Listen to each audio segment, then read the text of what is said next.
છેલ્લે ત્યાંથી લઈ લઉં.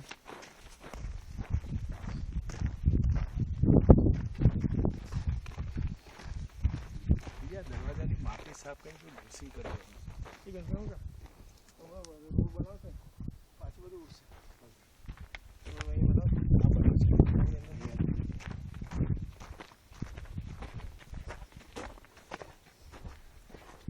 કરાવી દો ચાલો ડ્રેસિંગ કરાવી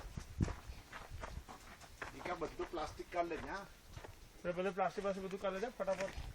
અહીંયા કોથળા પડ્યા ને આ કોથળા બી કાઢ લેવાના. આ બધી પાઇપો સાઈડમાં નાખી દે સાઈડ પર મૂકી દેવાના એમ પોતામાં રાખી દે જરા. હા ભૂખ લાગી જાય એ પેલા કામ પતાવી દેવાનું બધું. કોઈ ગ્રીન હાઉસમાં કચરો જોવે ના બહુ ક્લીન એકદમ છે. પેલું આગળનું પ્લાસ્ટિક લઈ પેલું લારીવાળો આવે ને પેલા લારીવાળાને કહી દે કે લઈ જાય બધા કચરો પ્લાસ્ટિક વાળો લઈ જશે.